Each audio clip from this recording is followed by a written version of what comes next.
So, salamat sa Panginoon dahil tayo po ay muling nagkasama-sama. Isa pong malaking blessing na malagay sa ating isipan na sa dami ng tao sa mundo ay napakapalad po natin na na-encounter natin ang Diyos lalo na sa kanyang mga salita sa ating buhay.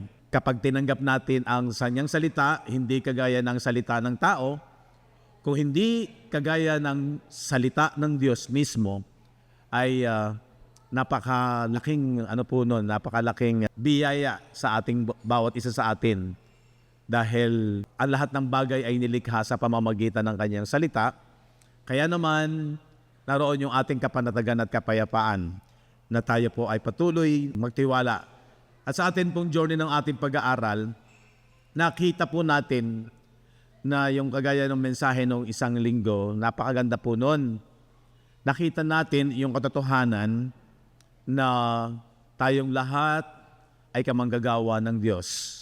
Tayong lahat ay templo bilang mga batong buhay, lively stones para sa pagbuo ilang tayo ay tahanan, di ba? Tahanan ng Diyos. At ito po yung ating tungkulin, yung tayo pala ay mga priest. Kaya naman, sabi ko nga sa isang kapatid, habang tumatagal, ako po'y natutuwa na merong mga nagbubukas ng gawain, kusa na nagba-Bible study. Dahil pag nauunawaan mo ng nauunawaan ang kalalagayan natin at ang posisyon natin sa ganda ng ginawa ng Panginoon, isang karangalan na ikaw ay maging vessel of honor. Ikaw ay sisidlang sa ikapupuri. At ang ating pinopromote ay walang iba kung hindi ang kanyang ginawa sa krus. Di ba? Pinaka-ultimatum na blessing ng Diyos sa sangkatauhan na wala nang kayamanang hihigit pa na matatanggap ang isang tao kung hindi iyan. Kaya napakapalad po natin na nagliwanag sa atin ang kanyang biyaya, ang mabuting balita. Kaya naman, ang iyak ng ating mga puso, lahat tayo, bilang tayo mga manggagawa, ay patuloy na lumago.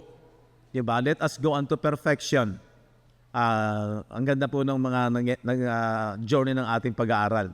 At yun nga po, habang may lakas pa tayo, ang layunin ng buhay na to, dahil tayo'y pag-aari ng Panginoon. Tayo po ang iglesia ng Panginoong Jesucristo, katawan ng Panginoong Jesucristo. At tingnan nga natin yung 2 Timothy 1:9. Who had saved us and called us. Iniligtas ka at tinawag din tayo with unholy calling. Sa banal na pagkatawag. Hindi mo na kailangan yung ikaw ay papatungan ng isang lingkod ng Diyos. No. Ang mag-o-ordain sa iyo ay kapag nagliwanag sa iyo ang salita ng Diyos, kasi ang anointing wala sa tao. Ang anointing nasa salita ng Diyos. Amen. Ang anointing nasa salita ng Diyos. Kung ang kahalagahan lamang dapat ay ito ay hindi out of context. Tama ang interpretation. Who had saved us and called us with unholy calling. Di ba? Not according to our works, but according to His own purpose and grace. Andun, yung gospel, which was given us in Christ Jesus before the world began. Yan yung napakaganda, di ba? Sa pamamagitan nga po ng Ebanghelyo, pag sinundan mo yung verse 10, sabi niyan, who had abolished death and had brought life and immortality to light through the gospel. So doon po tayo tinawag. Ang mahalaga, maliwanag po yung gospel. Mamaya lalo po natin i-elaborate yan habang nire-review po natin yung napakagandang mensahe ni Brother Ray last Sunday. Sabi ko, grabe yun, napakagandang at napakaliwanag nun. Para tayo ay malagay sa tama, nakalulugod na paglilingkod sa Panginoon. Okay, so ngayon po, tinatawagan natin sa unahan ng isa po siyang teacher. At ang dalangin natin ay teacher din ng salita ng Diyos, lalo na ng salita ng katotohanan, ng ebanghelyo ng Panginoong Jesucristo. Aking tinatawagan si Brother Patrick Elasigi. Good morning po. Ang Panginoon naman po ang magsasalita para po makapagbahagi ngayon po umagang ito. So lamang din pong banggitin na ang ganda nga po talaga nung discussion po ni Brother Ray ng isang linggo, no? Kung saan pinapakita po yung parang direct na representation doon sa dati, doon sa ngayon, na dahil tayo naman po ay malalalim na, amen po ba? Mas makikita po natin yung ganda nun dahil, ganun pala.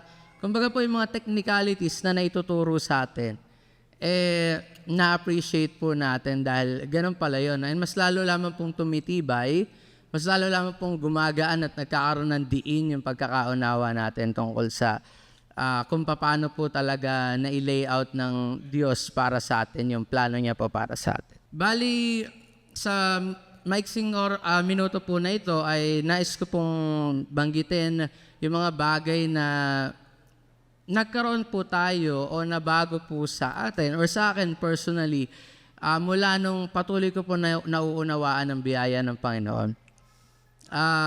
Ako po ay 8 years na po akong nakakaunawa sa biyaya ng Panginoon at masasabi ko po sa inyo na yung 8 taon na yon ang pinaka-panatag po na aking pong buhay. Yung 8 taon na po yon yung pinaka-masaya at yung pinaka-ramdam na ramdam ko po blessed ako sapagkat nakikita ko po talaga yung milagro ng Diyos sa akin sa araw-araw. So ngayon po, pinakauna po ay fear. Sino po ba rito ang duwag? Alam niyo po, ang mga Elazigi po, no, medyo may pagkaduwag po yung mga yan, sa totoo lang. Naalala ko po, nung pumanaw po yung aking lola, meron po akong tiyahin saka yung ate ko po na natutulog dun sa kwarto kung saan pumanaw yung lola ko. At talaga pong kahit ilang buwan na po yung lumipas, bukas po yung ilaw nila. Kasi siyempre nakakatakot nga naman po. Samantalang ako po na nandun sa kabilang kwarto, hindi ko naman po na iniisip yon sapagkat yung takot po ay bagay na minsan iniisip lamang po natin. And sa literal, syempre matatakot ka sa madilim, matatakot ka sa mga bagay na pwedeng mangyari sa'yo, pero bakit ka ba natatakot? Natatakot ka kasi hindi ka sigurado.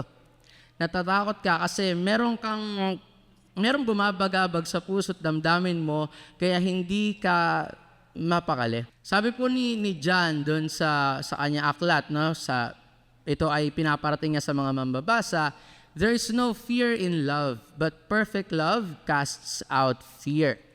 For fear has to do with punishment, and whoever fears has not been perfected in love. Punishment. Takot po ang tao maparusahan kapag hindi po tayo naaagawa ng tama. Pero dahil nga po malinaw sa atin na tayo po ay tinubos ng Diyos, hindi po siya naparito upang parusahan tayo, yung takot po na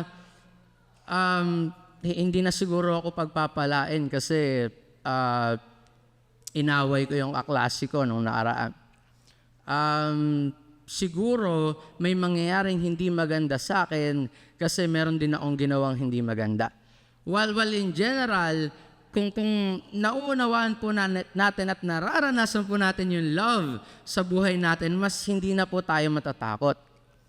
Matatakot ka kung paano mangyayari yung mga gusto mong mangyari sa isang araw. Pero kung naniniwala ka na nandiyan ang Diyos palagi sa'yo sa bawat oras ng buhay mo, kahit ano pang mangyari, okay lang na matakot dahil sa physical yan, pero mauunawaan natin na ang Diyos ay palaging kasama natin.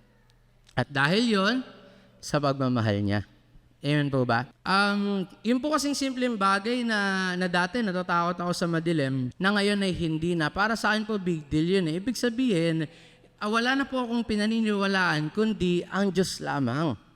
Na wala nang kahit ano pang elemento o kahit ano pang bagay na maaaring makapagparamdam sa akin ng takot, dahil alam ko naman nandyan yung Diyos. Dahil kung meron mang dilim, dyan lalong magliliwanag. Sabi po ni John, dun pa rin, let us love one another because love is of God. Everyone who loves is begotten by God and knows God. So this particular verse emphasizes that love is a characteristic of God. And those who love are born of God and know Him. Lahat po ba tayo nagmamahal? Siyempre po, dahil ang Diyos po ang unang nagmahal. At dahil nga po doon sa love na yon, ay mas panatag tayo at mas makikita po natin yung kapanatagan po sa ating mga sarili. Sunod naman po na meron na tayo, or sa akin personally, dahil nga po tayo ay nakakaunawa, ilang tao po ba meron sa buong mundo? Meron pong 8 billion na tao sa buong mundo. At napakaliit na porsyento lamang po nun, kagaya po ng sinabi ni Pastor kanina, ay yung may parehas na pag-aaral kagaya po ng meron tayo. So, ibig sabihin, ganun po tayo kapalad. Opo, na linggo-linggo na sasariwa natin yon, pero yung sa tunay na buhay sa araw-araw, na mas madalas po natin kasama yung hindi mga tao dito sa simbahan, makikita po natin kung gaano kaiba yung meron po tayo. Na tayo po yung magsisilbing liwanag para sa mga tao na makita kung papaano po patuloy na binabago ng Diyos ang ating po mga buhay. Assurance po. 2 Corinthians 5:21, For our sake, He made Him to be sin, who knew no sin, so that in Him we might become the righteousness of God. Saan ka pupunta? Pupunta ka ba sa langit? Ito po ay isa sa mga pinaka-common na tanong na tinatanong sa halos lahat ng tao at hindi lahat po ay madaling makakasagot niyan. Bakit? Wala pong assurance para doon sa hindi po nakakaunawa. Na kapag naunawaan po natin na mahal tayo ng Diyos, dito pa lamang po sa lupang ibabaw ay langit na rin. Tama po ba? Meron po tayong assurance. Sigurado po tayo na blessed tayo, hindi po tayo nanguhula. Parang, mahal ba ako ng Diyos? Ewan ko, kasi may mali ako nagawa eh. So, hindi niya na ako mahal. Pero kung meron po tayong assurance na naging matuwid na po tayo dahil sa ginawa ng Diyos, kampante po tayo sa lahat ng mga bagay na yon. Huwag mo sanang akalaing natutulog ba ang Diyos. Kakantahin ko po sana, nahiya lang po ako eh. Shy type po kasi talaga ako. Isipin niyo po kung iniisip po ng tao na natutulog pala ang Diyos, ibig sabihin, wala pong assurance.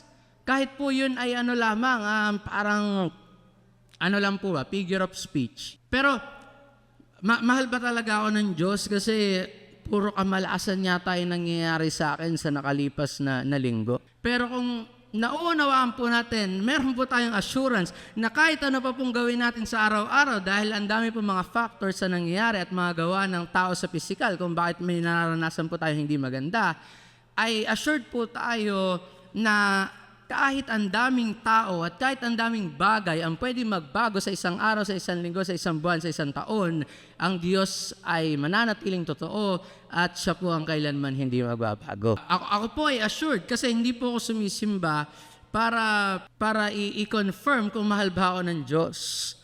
Assured na po ako dahil ako po ay sumisimba para ipagpasalamat po yung ginawa niya po para sa akin dahil sobrang kampante na po ako. Amen po ba? Peace. Big deal. Lalo na po sa panahon ngayon pag pinag-usapan ng quote-unquote mental health. Tama po ba? Medyo controversial po yung mental health ngayon, lalo na pag mga kabataan na syempre hindi mo pwedeng bigyan ng sandamakmak na assignment yan kasi magre-reklamo yan eh. Di ba po? Kaya sinasabi po ng mga naunang henerasyon, nung panahon namin, hindi naman ganyan. Na kahit anong gano'ng kadami, wala kami magagawa kasi kailangan sumunod. Hindi naman po lahat ng nangyari noon ay applicable sa ngayon, pero sinasabi lamang po natin na peace or peace of mind is extremely important. You cannot do something well if you do not have peace. Dahil mayroong bumabagabag sa'yo. Peace I live with you, my peace I give you. Sinasabi po ito ni Jesus sa kanyang mga disciples. Not as the world gives, do I give to you. Do not let your hearts be troubled or afraid. Ngayon po, na nakakaunawa po tayo, nakakaintindi po tayo, meron po tayong peace like no other. Na alam po natin na kahit ano ang mangyari, nandyan yung Diyos. Connected po ito di ba? mawawalan ka ng fear. Normal lang po matakot kasi tao po tayo. Pero magkakaroon po tayo ng kapanatagan na kahit anong mangyari, nandiyan yung Diyos para sa atin. At yun po, sa loob ng mga maraming taon na tayo po ay patuloy na nag-aaral at naliliwanagan, meron po tayong peace na isipin niyo po pag po nagdadasal tayo, humihiling po tayo ng mga bagay sa nagpapasalamat. Araw-araw po natin ginagawa yun, pero araw-araw rin pinapatunayan ng Diyos na dapat lang tayong mapanatag kasi siya po yung gagawa ng lahat para sa atin. Dahil tayo po ay nabubuhay na sa katuparan ng ating pong mga panalangin. Tama po ba? Yung mga pinagpe-pray po natin ng isang taon, usually nilalakaran na po natin yan ngayon. At ipagpapasalamat po natin yan. Joy. Ano nagpapaligaya sa tao? Pera. At pera. Ano po? Material things. New gadgets, cellphones, entertainment. But there is joy like no other. There is joy that will never be taken away from us. Because that joy lives within us. Yung mga bagay po nabanggit, kagaya ng bagong mga gamit, at bagong mga material na bagay ay material po. Pero yung joy na nasa atin na ay hindi na po maaagaw kahit kanino man. Kahit nino man. Until now, you have not asked for anything in my name. Ask and you will receive so that your joy may be full. It means that believers should pray to God in Jesus' name, sa pamamagitan po ni Jesus, and they will be answered, leading to a full and complete joy. Bakit po meron kang plano, hindi natupad? Siyempre, madidisappoint ka. Pero at the end of the day, magpapasalamat ka pa rin sa Diyos kasi alam mong siya yung nakakaalam ng pinakamagandang bagay para sa'yo. Tama po ba? So yun yung joy, parang ironic po ang papakinggan Puro pangit na nga yung nangyayari sa'yo, joy pa rin ba? Oo, kasi yung mga pangit na nangyayari, physical lang naman yun. Pero yung Diyos na nasa akin, yun yung tunay na kaligayahan na hindi na mawawala pa. Siguro po, hindi ko naman na po kailangan banggitin na meron po tayong pambihirang nararamdaman na sa Diyos lang po nating nararamdaman. Tama po ba? Sobrang daming tao yung pwede makapagpaligaya sa atin, yung pwede nating sabihan ng mga bagay-bagay, pero tanging Diyos lamang yung makapagbigay sa atin ng pure joy na hindi na natin mararamdaman kahit kanino pang tao. So this verse emphasizes the importance of prayer and the promise that God hears and answers prayers offered in Jesus' name. Strength. At the end of the day, tao po tayo. Marami po tayong mga pagkukulang, marami po tayong, ang bawat isa po ay merong pinagdadaanan. Dahil sabi nga po, the church is for the broken. Hindi lahat po na nasa loob ng simbahan ay maganda ang buhay or walang problema ang dinadala. Dahil si Jesus nga po mismo, no siya po ay nabubuhay, siya po ay lumapit sa mga may sakit para gamutin ito. Ganon din po dito sa simbahan. When I am weak, then He is strong. Sa mga panahon na tayo po ay nangihina, ang Diyos ay ipapakita niya po sa atin kung gaano siya kamakapangyarihan. My grace is sufficient for you, for my power is made perfect in weakness. Therefore, I will boast all the more, gladly shout my weaknesses, as the Christ's power may rest on me. So, ayun po, bilang panghuli na lamang, dahil nga po nasa minority tayo, ibig sabihin po, yung po mga taong kasama po natin dito sa bawat linggo lumilipas, ay hindi po ganun yung mga kasama natin sa araw-araw ng mga buhay po natin. Sa labas ng bahay, minsan sa loob ng bahay, sa school, sa trabaho. Ibig sabihin po, tayo po yung magiging model kung paano natin nakamit yung peace, paano tayo nagkaroon ng assurance na hindi na natin kine-question kung ano pa ba yung magiging kalagayan natin dahil alam natin yung pangako ng Diyos. Panghuli na lamang po, sabi nung makiquiz po kami nung isa ko pong klase at nagre-review pa raw po sila. Kaso wala na pong oras, kaya ang sabi ko po, magsisimula na kami. Tapos bilang expression, ang sabi po ng isang bata ay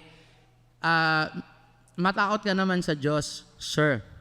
Yun ay ano lamang po ng mga kabataan, parang expression ba? Ang sabi ko, bakit ako matatakot sa Diyos? Tapos parang naging violent po yung reaction nila sa akin sapagkat pag sinabing God-fearing, dapat naman talaga lahat ay may takot sa Diyos. Naipaliwanag ko po tuloy na ang Diyos naman ay hindi dapat katakutan. Bakit ka matatakot kung alam mong ginawa niya na yung dapat niyang gawin para sa atin na tayo dapat yung gumawa? So, imbis na matakot, bagkus tayo magpasalamat dahil inalis niya na yung takot sa ating mga puso. Lilipas sa mga araw, lilipas sa mga linggo, lilipas sa mga buwan, hindi mawawala yung mga bagay na hindi maganda natin mararanasan, ngunit babalik tayo sa una nating sinabi na ang Diyos ay hindi magbabago magpakailanman. Maraming salamat po. Palapakan natin ang Panginoon. Thank you, Brother Patrick. Ba't nga naman tayo matatakot?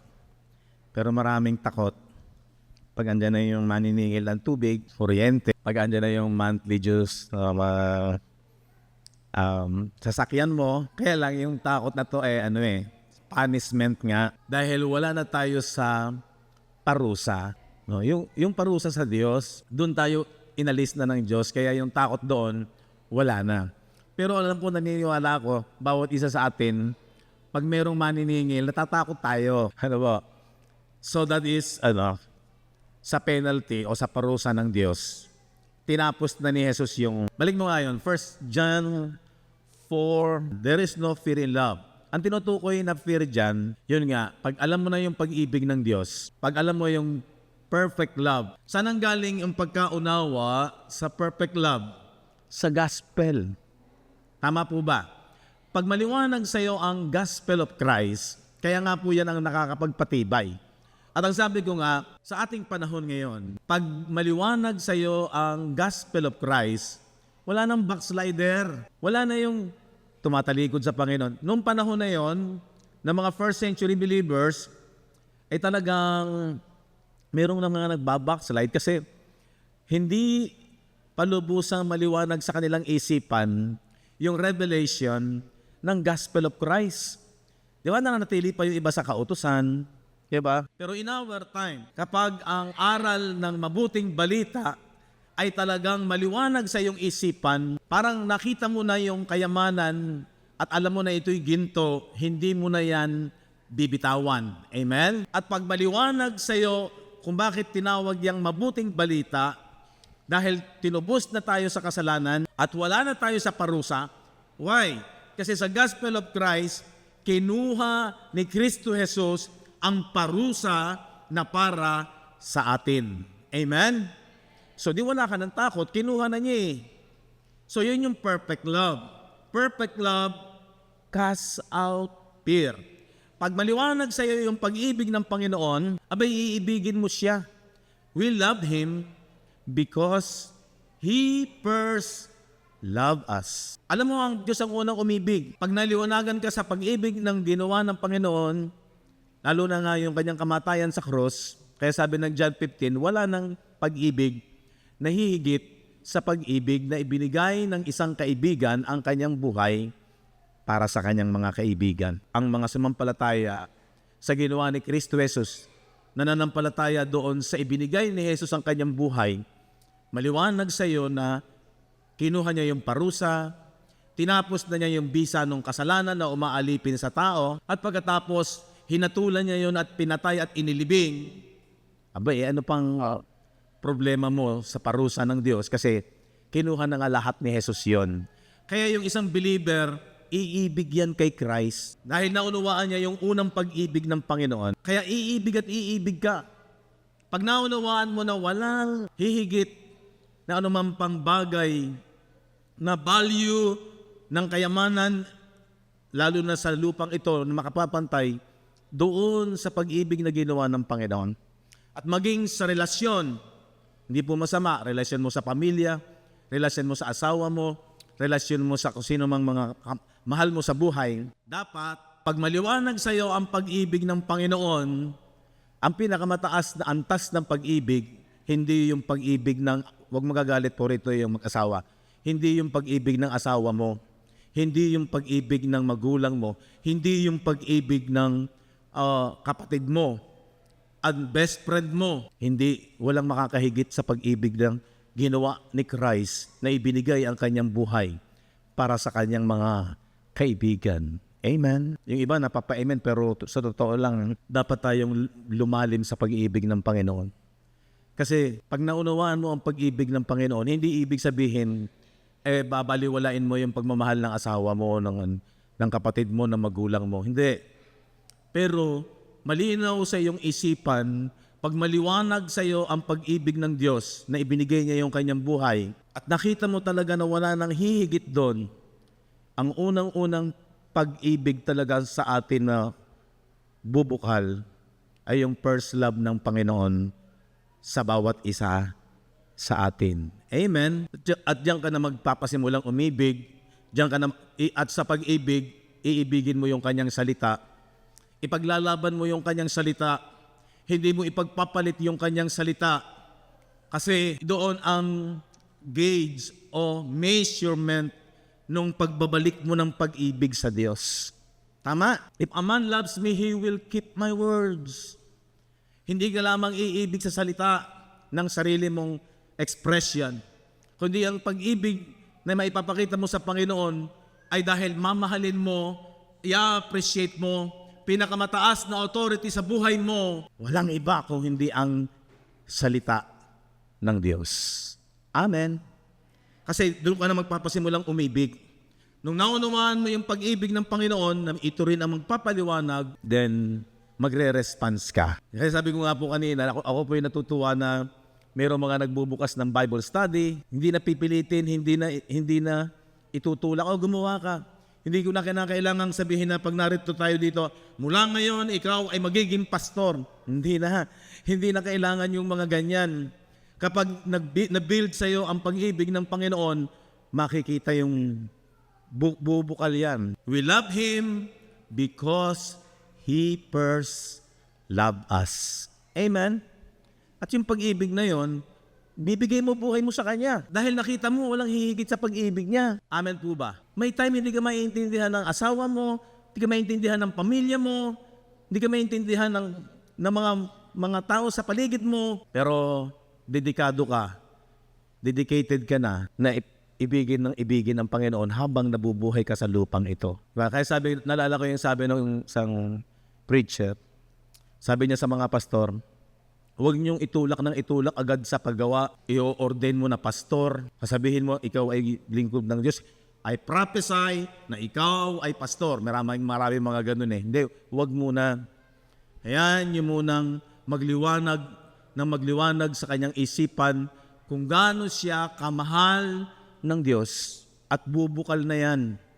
Kusa na niyang ibibigay ang kanyang sarili sa Panginoon. Hindi ka magdededicate dahil sa organization, dahil nakikita ka ng tao. Maghahandog ka dahil out of love at hindi out of fear.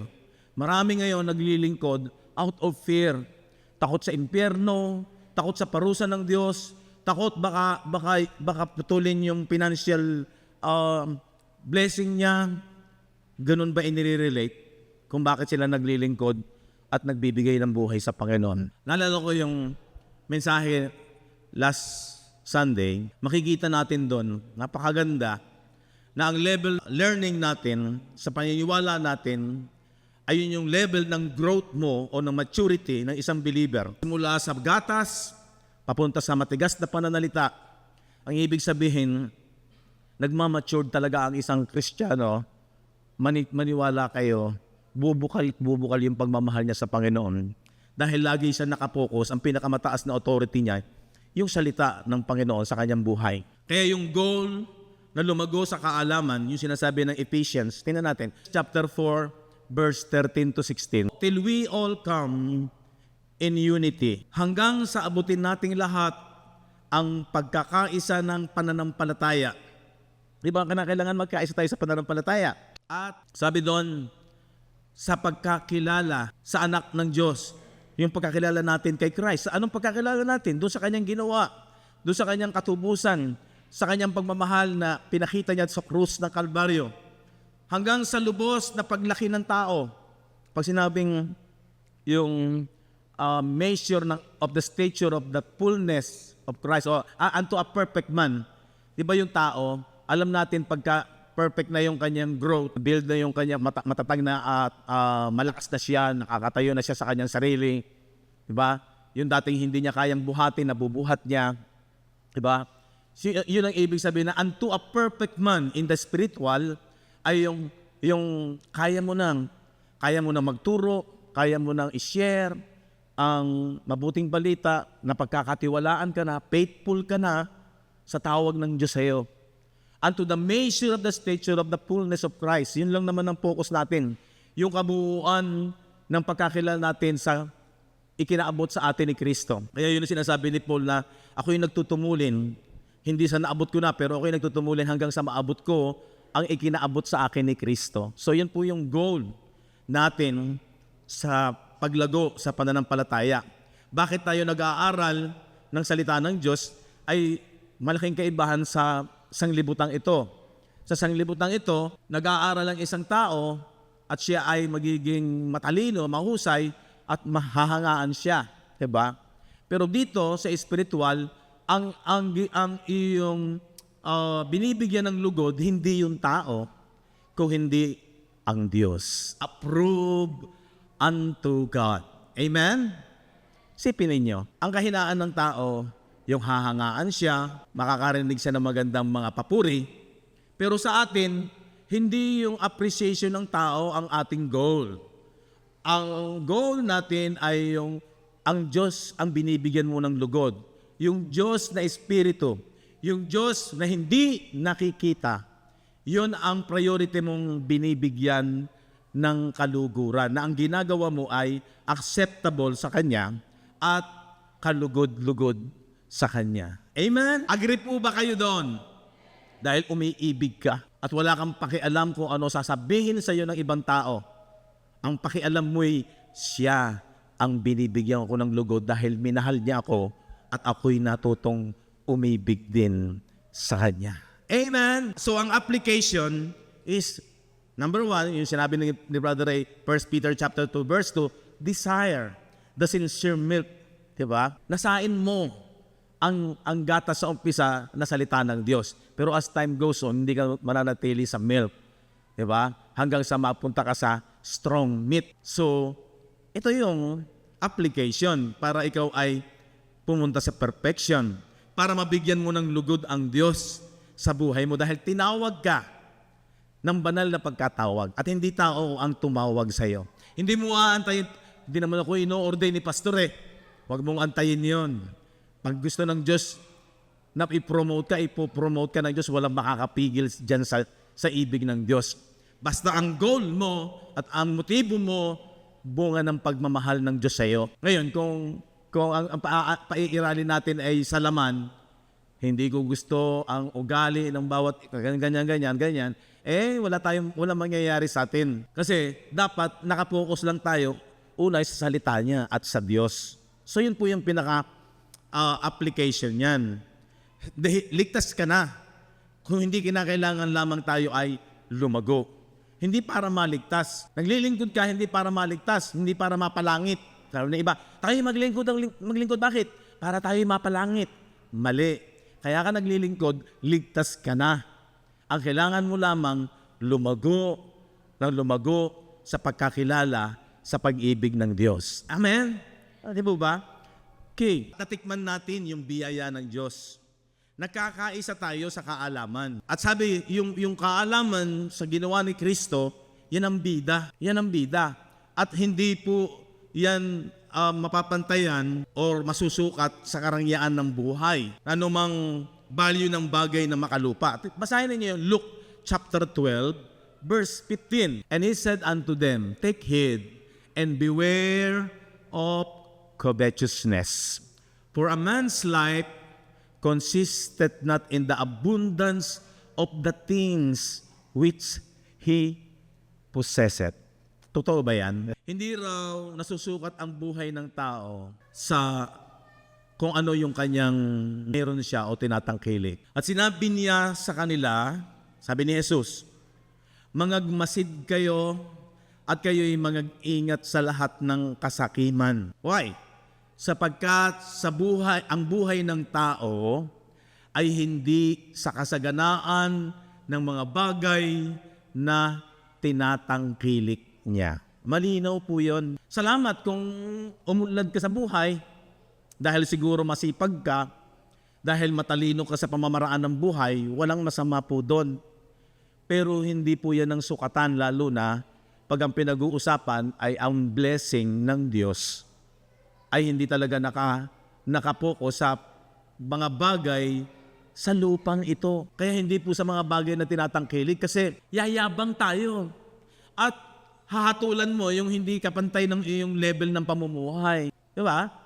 So ang kayamanan nga tinutukoy ng Panginoon ay yung paglago mo, yung knowledge. Kayamanan yan. Yun yung sinasabi na pag inipin mo yung kayamanang hindi nananakaw, walang makakaagaw niyan sa'yo. Pag ikaw ay na maging masikap sa pag-aaral, sa pag-unawa ng salita ng Diyos, liwanag sa isipan mo yan. Kung titingnan nga sa physical, kung ibebe sa physical, baka pataas ng pataas yung liwanag na meron ka. Parang 10 watts, 20 watts, 40 watts. Matindi yung liwanag na meron ka sa pagkaalam, di ba? Sa pagkakilala kay Kristo. So walang makakaagaw niya sa'yo. Pag naging matyaga ka, masikap ka, pagmamahal at pag-appreciate mo sa salita ng Diyos, tinreasure mo, sabi ng Proverbs, kung hinanap mo ang Diyos sa pamamagitan ng kanyang salita na kagaya ng isang kayamanan, treasure. Anong klaseng buhay mayroon ng treasure hunter? Hindi biro. Di ba? Ganon din dapat ang mga anak ng Diyos sa pag-apply para sa paglago, sa kaalaman, sa pagkakilala. Nagkakaisa tayo sa pananampalataya, sa pagkakilala sa ginawa ni Kristo. Di ba? Kaya napakaganda na maunawaan natin ng lubusan na hindi sa mga bagay na tinatangkilik na mayroon ang tao sa buhay niya. Pangalawang bagay lang yun. Kaya nga, pag binasa mo yung Ecclesiastes chapter 2, chapter 3, sabi ni Solomon, ang dami niyang na mga bagay na nagawa sa lupa, grabe yung kanyang kayamanan. Kung sa pagkalalaki ay nakalalamang siya, 1,000 ang kanyang naging karelasyon na babae. Sa pagkalalaki, daig na daig ka, daig na daig tayo. Pero ano sabi niya? Ano yung pinaka-conclusion niya sa bandang huli? Nakita ko ang lahat ng mga bagay sa silong ng langit ay lahat na ito ay walang kabuluhan. Sipin mo na na-realize niya na yung matalino at yung mangmang pagdating ng bandang huli, parehas lang sila. Bakit? Uuwi sila sa kamatayan. At pagkatapos, grabe pa yung sinabi niya sa 3. Ang sabi niya, ang tao at ang hayop, parehas lang. Sabi natin, lamang na lamang tayo sa hayop. Kasi ang hayop, hindi kaya natin matalino, nakaka-analyze. Diba? Pero sabi ni Solomon, ang tao at ang hayop, nabubuhay, kumakain, natutulog, parehas din mamamatay. Pagdating sa kamatayan, kung ang tao wala sa Panginoon, para din siyang hayop. Tapos na yung kanyang buhay. Amen? So makikita natin yung kagandahan na pag tinreasure mo sa iyong buhay ay ang pag-ibig ng Diyos at ikaw ay umibig at lumalim sa pag-ibig sa Kanya. Yun po yung napakaganda. Kaya sabi dyan, kailangan lubusan nating matikman, maunawaan yung sukat ng Kanyang pagmamahal. At yan daw ay hindi nasusukat ng anumang karangyaan o anumang value ng bagay na enjoyment sa mga makalupang bagay. Hindi masama mag-enjoy. Sige, mag-enjoy ka. Walang masama dyan. Pero tiyakin natin ang kalamangan ng isang Kristiyano ay nasa atin din. Na tayo ay balanse ang ating buhay. At ang unang-unang ang napakahalaga, alam mo na yung layunin mo kung bakit ka nabubuhay sa lupang ito. Alam mo na lahat tayo pag-aari ng Diyos. At ang sabi nga ng 1 Corinthians chapter 3, verse 9 to 15. For we are laborers together with God. Ayan. Lahat daw tayo ay kamanggagawa kasama ng Diyos. Habang nabubuhay tayo sa lupa, nung tayo nanampalataya sa mabuting balita, ipinanganak tayo muli, at tapos lalago ka sa pananampalataya, sa pagkakilala, sa pag-ibig ng Diyos, makikita mo kasama mo ang Diyos. Tama si Brother Patrick. Bakit wala ka ng takot? Kasi pag-aari ka na ng Diyos. Pag naunawaan mo na ang isang Kristiyano ay hindi na nabubuhay sa kanyang sarili. 2 Corinthians chapter 5 verse 14. Sapagkat ang pag-ibig ng Diyos ang nagtutumulak sa atin o nagpupumilit sa atin. Diba? Because we thus judge that if one died for all, sino yung one died for all? Sino po yung one that died for all? Si Christ. And then, we who are all dead, tayo daw ngayon lahat ay patay na sa ating sarili. 15. And that He died for all. Si Kristo ay namatay para sa lahat. Tayo yon, sa atin yon, sa mga believers. That they which live, tayo daw na mga nabubuhay, should not henceforth live unto themselves. Hindi na tayo nabubuhay sa ating mga sarili, but unto Him. Kundi nabubuhay na tayo para sa Kanya, na namatay para sa atin. Di ba? Pag naunawaan mo yung pagbibigay ng buhay ni Kristo sa iyo, na ibinigay niya yung kanyang buhay para sa atin, na walang hihigit sa pag-ibig na yan, ibibigay mo rin ang buhay mo. At maunawaan mo na hindi ka na nabubuhay sa sarili mo, kung hindi nabubuhay ka na sa namatay sa iyo. Yan yung dapat na application, dahil siya'y nabuhay para sa atin. Kaya habang nabubuhay ka para sa Kanya. At siya nasa atin, hindi na tayo iiwan. Anong dapat mo ikatakot? Bagaman nagkakaroon tayo ng mga problema, nagkakaroon tayo ng mga iba't ibang mga challenges sa buhay na to. Sabi ng isang kapatid na kausap ko, parang kahapon lang, sabi niya, 10 taon po ako sa kulungan dahil nakapatay siya. Sabi ko, matapang ka kasi. Sabi ko, duwag ako eh. Pero, nung ako ay naging mananampalataya at habang lumiliwanag sa akin ang ebanghelyo, sabi ko, hindi pwedeng hindi ka makakaranas minsan ng mga challenges sa buhay. May iba-iba ang ma-encounter mo mga tao sa lupang ito. Iba-iba ang utak, iba-iba ang isip. Diba? Nasabi ko nga minsan, payo ko sa mga kabataan, ingat kayo. Baka mamaya, masyado kang maglibang. Lalo na yung mga paisi-isi, girlfriend dito, girlfriend doon. Baka mamaya, ang maging girlfriend mo, di mo alam, killer pala. Who knows, di ba? Hindi natin alam na baka mamaya ayaw pala niya ng huwag mo kong hihiwalayan. Pag hindi ako ang pumatay sa iyo, ipapapatay kita. Di ba? Hindi tayo nakatitiyak sa mundong ito dahil hindi basta-basta. Kaya kapag hindi ka naging maingat, baka mamaya yari ka. And even marami tayo nakakasalumuha sa lupang ito. Di natin alam na i-encounter natin iba ang utak, iba ang isipan. Pero sabi ko, pero kung ako'y mamamatay, halimbawa, sakaling dumating yung mga ganyang bagay, hawak ng Diyos ang buhay ko. Pwedeng noon mo i-apply yung, ba't ako matatakot? Matatakot ako, yes. Pero pag pumunta ako sa pananampalataya na si Kristo ay kasama ko at siya may hawak ng buhay ko, siya nagmamay-ari ng buhay ko, parang sina Pablo, parang sina Pedro, merong mga death threat, pero hindi sila natatakot kasi hawak ni Kristo ang buhay nila. Pag gusto silang iligtas, makikita natin, inililigtas sila. Pero nung dumating na kukuhanin na at tapos na yung journey nila, basta ang mahalaga, na kay Kristo ka. Amen? O pag na kay Kristo, walang takot, pero nakakatakot. Hindi ka na rin nahihiyang mangaral, i-share ang mabuting balita. Pag lumalago ka sa pananampalataya, buhay natin yan. Tayo pala yung priest, tayo pala yung lively stone, according to 1 Peter chapter 2, na tayo din yung mga lively stone, verse 5. Lively stone, para saan? To a spiritual house. Para sa construction ng spiritual house. Nagiging batong buhay ka na para bumuo sa tahanan ng Diyos. Kaya nga ang Diyos ay nananahan na sa mga mananampalataya. Amen? Di ba napakagandang maunawaan ang kalalagayan? Ba't ka matatakot? Ba't ka ba ako matatakot? unti-unting malelesen yung takot mo sa buhay sa lupang ito pag nabubuhay ka sa pananampalataya, pag nabubuhay ka sa pag-ibig ng Diyos. Diba? Ang sabi ko nga, lalo nga nagiging makulay ang buhay ng isang Kristiyano, although meron tayong iba't ibang mga dinaraanan sa lupang ito na minsan hindi natin maintindihan. Pero ang maganda, kasama mo ang Diyos. Amen? Makulay. Makulay ang buhay ng isang mananampalataya. Siya ay isang batong buhay.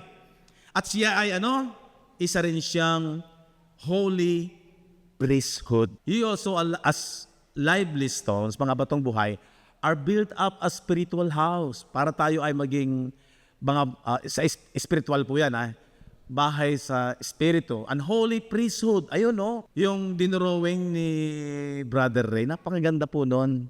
Kasi ang sabi ng Hebrew 8:5, yung ipinagawa kay Moises doon sa lumang tipan, who serve unto the example and shadow of heavenly things, na nangaglilingkod sa anyo at anino ng mga bagay sa kalangitan. So yung ginawa ni Moises na physical sa panahon ng lumang tipan, yun po ay anyo lamang, anino, ng mga bagay na heavenly, which is ito yung sa panahon natin.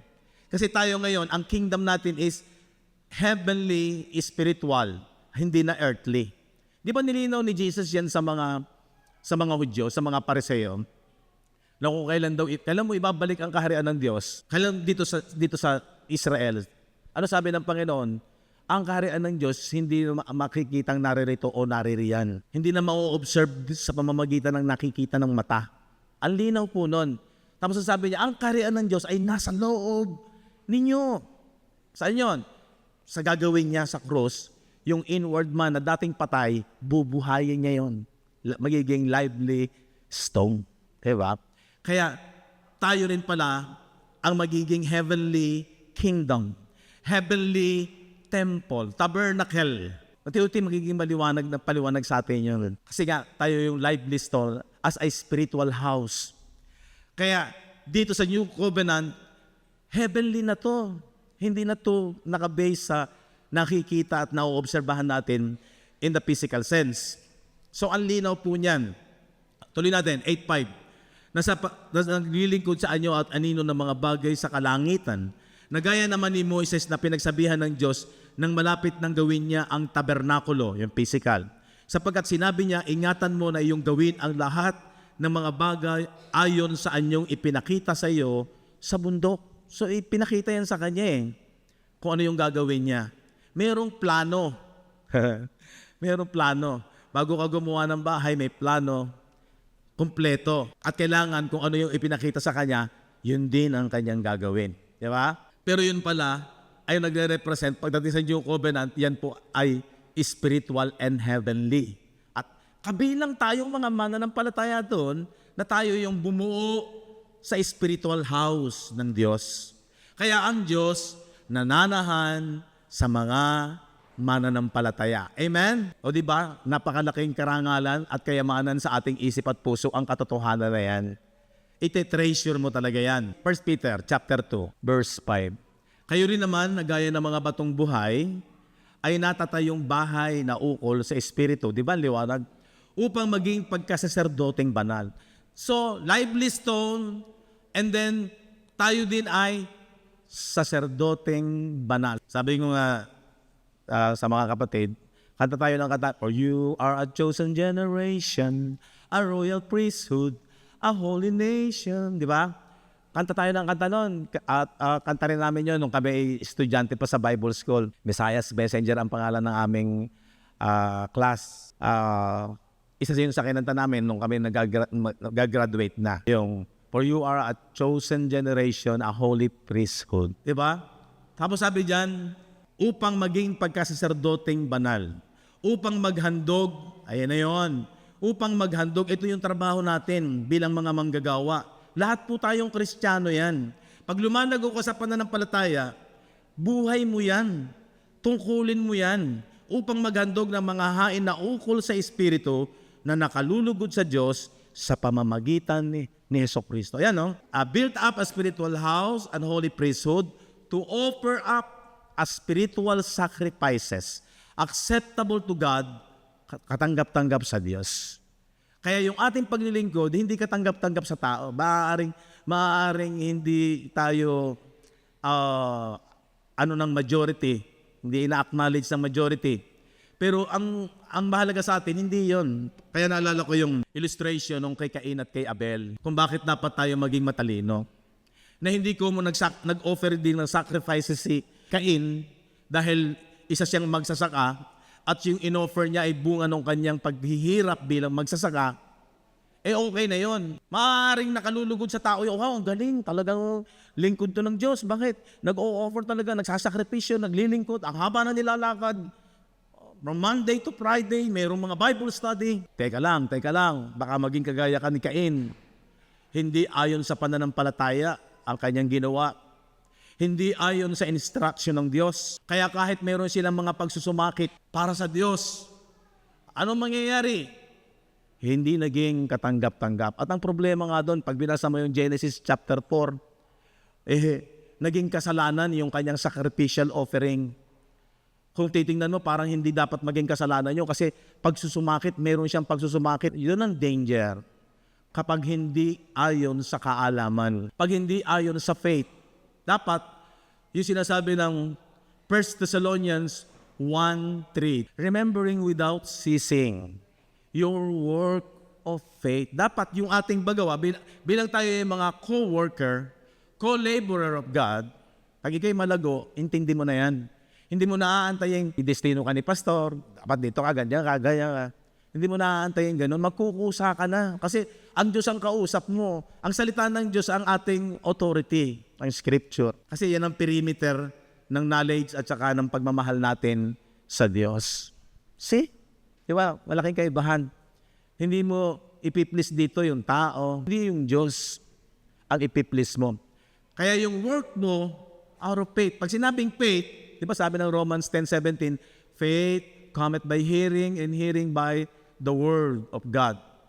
So yung instruction ng Diyos dapat masunod. Binigyan tayo ng napakagandang halimbawa doon na kapag merong isang, let's say, contractor, leader, pag sinabing ito ang plano, ito dapat gagawin mong trabaho, tapos yung trabahador mo, hindi masyadong inintindi yung plano, bumanat na ng trabaho, akala nila matutuwa yung kanilang boss, ay hindi magagalit. Kasi sayang yung trabaho. Ganon din yung ating paggawa sa Panginoon. Na doon sa pinakaharapan, bago pumasok yung priest, dadaan muna sa burnt altar. Doon pinapatay yung offering na hayop. Na yun ay nagre-represent, sumisimbolo sa ginawa ni Kristo sa krus. Bago ka makapaglingkod talaga sa priest, dadaan ka sa pagkaunawa sa ginawa ni Kristo sa krus ng Kalbaryo. Yung Gospel of Christ, dapat maliwanag sa iyo yon. Yung ginawa ni Kristo sa krus ng Kalbaryo, alam natin, maliwanag sa atin. Kaya, pagkatapos, pag natanggap mo yon, kailangan mong lumago through the lever, yung may tubig, na ang priest, naghuhugas muna doon. Paa niya, naghuhugas siya. Pero yung tubig doon ay sumisimbolo sa salita ng Diyos. I-equip ka ng salita ng Diyos bago ka makapaglingkod doon sa tatlong furniture, yung table of shewbread, yung altar of incense, and then yung candlestick. Diba? Bago ka magpunta doon, yun yung trabahong gagawin ng priest.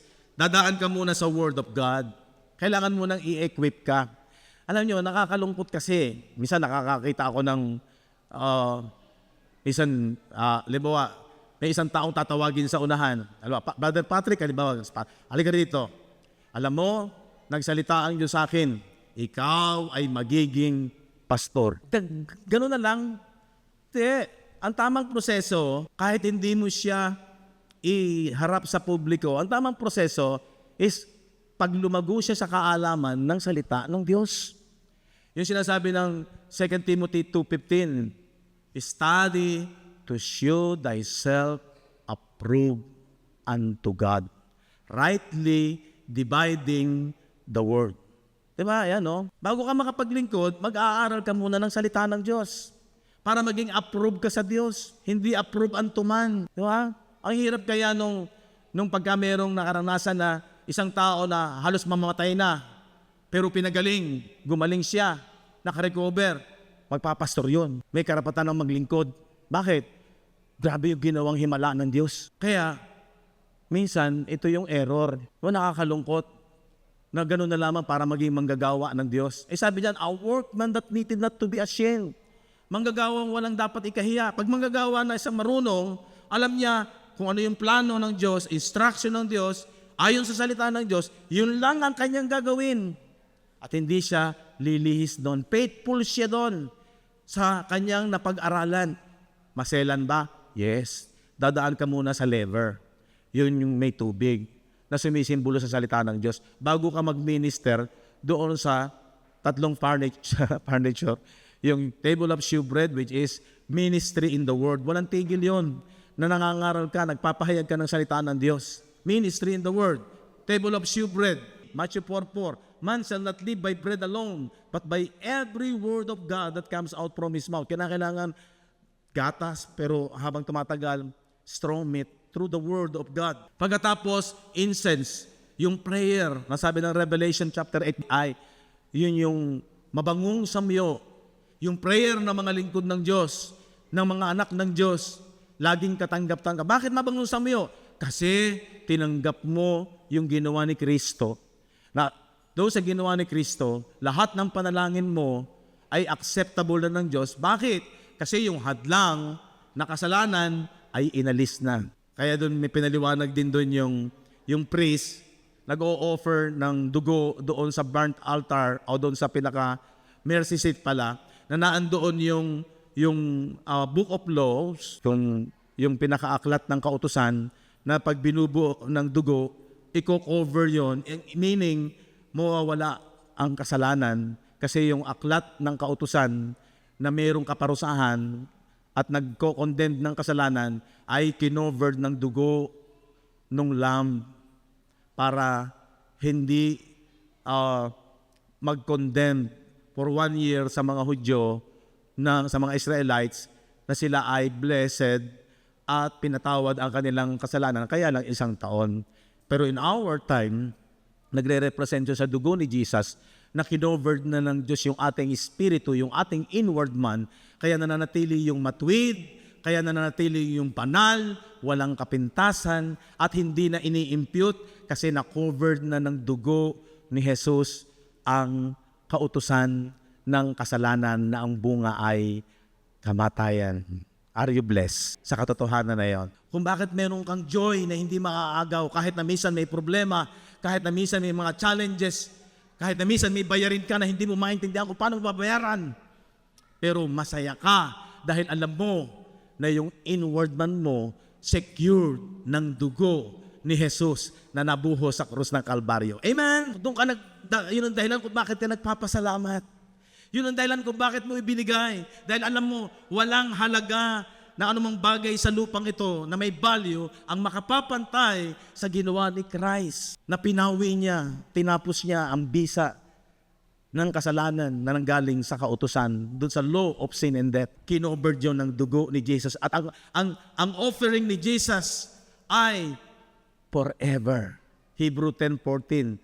Tayo'y sinanctified, binanal, magpakailanman. Amen. Pag tumimo yan sa iyong isip at sa iyong puso, maggagawa ka, maglilingkod ka, mag-aaral ka, dadaan ka sa labor. Dumaan mo ka talaga, tinanggap mo talaga si Kristo, yung kanyang ginawa sa krus ng Kalbaryo, yung kanyang paghahandog ng kanyang buhay, dadaan ka sa kanyang salita. Mag-aaral ka para maging katagap-tagap ka dahil lahat tayo tinawag na manggagawa ng Diyos. Di ba?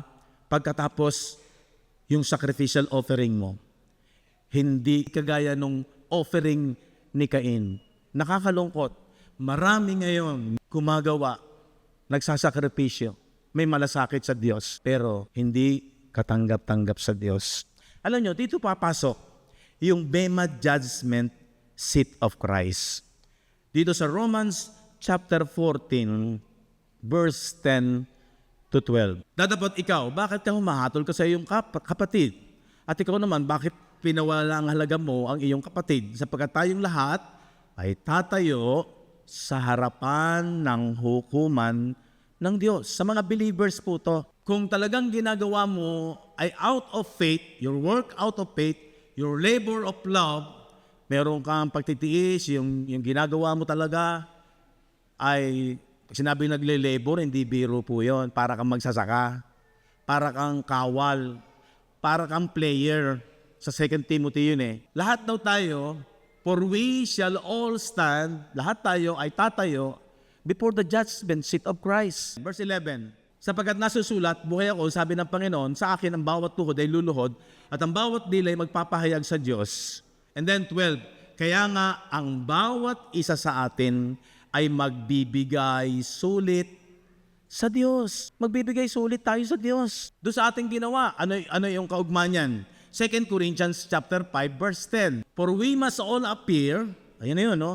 Before the judgment seat of Christ, that everyone, ang bawat isa sa atin, may receive the things done in His body. Tatanggap tayo kung ano yung ginawa natin. Anong body yan? Body of Christ, in His body, sa katawan ni Kristo, sa grupo ng mga believers. According to that He had done, ayon sa ating ginawa, whether it be good, kung ito ay mabuti, kagaya ni Abel, yung ginawa niya na sacrificial offering, yung paghahandog niya is, katanggap-tanggap sa Diyos. Whether it be good, or bad, or evil. Alam niyo, yung sacrificial ni Cain, naging evil yon in the sight of God. So ba't naging evil? Ano naman yun? Pagmamalasakit niya sa Diyos yun. Kaya nga, hindi out of faith. Yun ang danger kapag hindi out of faith. Dapat kung anong instruction, dapat yun ang gawin para malugod yung Diyos, yung pinaglilingkuran natin. Ang binibigyan natin ng kasiyahan, hindi yung matao. Hindi yung pupurihin ka ng majority. Huwag mo antayin yung majority para measurement na tama ginagawa mo, pinupuri ka ng marami. No. Palaging ang Diyos lamang ang binibigyan natin ng lugod. Kasi siya yung ating boss. Sa Kanya tayo naglilingkod. Pag ang tao, alipin ng tao, laging yung measurement niya, yung sasabihin sa Kanya. Wala pong masama. Huwag mo kayo magagalit sa akin. Okay, sa social media ay ginagawa natin ang maganda para ma-please natin ang mga tao. Walang masama po dyan. Pero hindi dapat tayo manatiling ganyan ang ating laging hinahanap, lalo na pag sa paglilingkod ng Diyos. Amen? Hindi natin ipiplease kung ang karamihan. Ang ipiplease natin, hindi to, sa politika, yes. Pero wag mong isasama yan sa kaharian ng Diyos. Iba po yan. Dahil ang kaharian ng Diyos, hindi dito sa lupa. Ang kanyang kaharian ay malinaw na makalangit. At ang witness, unang-una, ay ang Diyos. Nakamasid siya at ang kanyang mga anghel. Sila yung pumapalakpak sa iyo. Sabi ng Hebrew chapter 12, sila yung nakamasid sa atin. Hindi yung maraming mga tao sa paligid natin dito sa lupa. So that's why magsusulit tayo sa Diyos. Dapat dito tayo maging maingat. Kaya sa Bema Judgment Seat of Christ, tinan nyo yung 1 Corinthians chapter 3 verse 9. For we are all laborers together with God. Lahat tayo ay mga kamanggagawang kasama ng Diyos. And then, sabi dyan, you are God's husbandry. You are God's building. No, di ba? Ayon sa biyaya ng Diyos na binigay sa akin, na tulad sa matalinong tagapagtayo, builders, ay iniligay ko ang pinagsasaligan. Sino yung foundation? Si Christ. At iba ang nagtatayo sa ibabaw nito. Ngunit ingatan ng bawat tao, bawat mananampalataya, kung paano ang pagtatayo niya sa ibabaw nito. 11, sapagkat sino man ay hindi makapaglalagay ng ibang pinagsasaligan kung hindi ang nalalagay na, at yun ay si Kristo. So yun yung pinaka-foundation natin. Dapat ang napopromote palagi ay yung ginawa ni Kristo, yung finished work ni Kristo. And then verse 12, datapwat kung ang sino may magtatayo sa ibabaw ng pinagsasaligang ito, is either ang mga value ng kanyang ginagamit ay ginto, pilak, mga mahahalagang bato, kahoy, o tuyong dayamit. Mapapansin ninyo, sa mataas na value hanggang sa mababang value na ibinibigay ng isang gumagawa. Sabi ng verse 13, ang gawa ng bawat isa ay mahahayag. Sapagkat ang araw ang magsasaysay, sapagkat sa pamamagitan ng apoy, inihahayag at ang apoy rin ang susubok sa gawa ng bawat isa. Kung ano yon, kung ano yung ginawa mo, kung ito'y out of faith, labor of love, patience of hope, di ba? Na nakalulugod sa Diyos. Pero kung ginawa mo lang yan ng basta-basta, hindi ko dumaan sa tamang proseso, hindi ka nag-aral ng salita ng Diyos ng lubusan, ganun ang marami, banat agad ng banat sa paggawa, pero hindi ayon sa kalooban ng Diyos, delikado. Bakit? Ano sa amin ng sunod na talata? Kung ang gawa ng sino man ay manatili na kanyang itinayo sa ibabaw niyon, siya'y tatanggap ng kagantihan. May reward ka. At ako, naniniwala ako ang reward, yung kagalakan na meron ka dahil naglingkod ka ng nakalulugod sa Diyos at yung bunga ng iyong ginawa, yung mga kaluluwa or yung mga tao na mga naligtas, kagalakan mo yun. Yun ang reward mo. Kaligayahan mo yung dala-dala mo sa kabila. Hindi po dito yung reward na corona, na physical, o meron kang certificate of recognition. No, it is spiritual reward. At naniniwala ko ang spiritual reward na yan ay yung bunga ng paglilingkod mo sa Diyos. Kung nakaakay ka, sabi nga, mag-ingat ka sa iyong turo. Sapagkat ang inililigtas mo, una sarili mo, sa Timothy to, pati na nakikinig sa'yo. Hindi basihan yung marami kang na-win. Pero ang problema, mali ang hindi ayon sa instruction ng Diyos. Halimbawa, let's say, isang halimbawa na may danger. Kapag pananatili mo pa rin sa gospel, ay merong kasamang law. Mix. Medyo delikado yan eh. Kasi nababasa natin sa mga aklat na sulat ni Apostol Pablo, even sa mga taga-Galatia, na kapag ang biyaya ay nahahaluan ng gaya ng circumcision, ano sabi doon? Christ profited you nothing. Nawawalan ng pakinabang yung ginawa ni Kristo. Yun ang danger. Di ba? Pagkatapos sabi niya doon sa Galatians 5:4, Christ is become of no effect unto you whosoever of you are justified by the law. You are fallen from grace. Diba? Yan ang danger. Possible, yung sinasabi dito na yung ginawa mo, nawalan ng saysay. Parang yung offering ni Cain. Pinaghirapan nga niya, pero nawalan ng saysay. Lugi. Kung ang gawa ng sino man ay masunog, malulugi siya. Ngunit siya sa kanyang sarili ay maliligtas. Gayon man, tulad sa pamamagitan ng apoy, nawalan ng saysay yung kanyang pinaghirapan. Tingnan ninyo. Yan yung danger. Yan yung kadelikaduhan.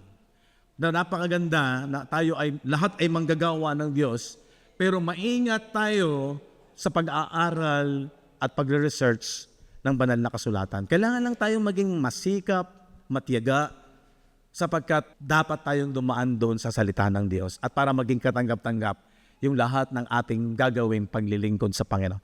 Tanong po, sino rito yung gustong maglingkod sa Panginoon? Amen. Ang challenge ko po sa inyo, magpatuloy tayo sa pag-aaral.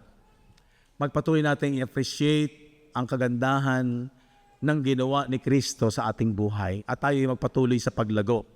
At naniniwala ako, naunawaan natin na lahat tayo batong buhay para i-build ang isang tahanang espiritual. At tayo pong lahat huwag niyong kalilimutan, lahat tayo ay may lahing saserdote. Kaya maliwanag na ngayon sa atin yung sinasabi sa 1 Peter chapter 2 verse 9. Dito po ako magwawakas. Which in the time past were not people, dati hindi tao at bayan ng Diyos, but are now the people of God, which had not obtained mercy. Noon ay wala tayong tinanggap na kahabagan, but now have obtained mercy. Pero ngayon tayo kinahabagan ng Diyos. 1 Peter 2:9.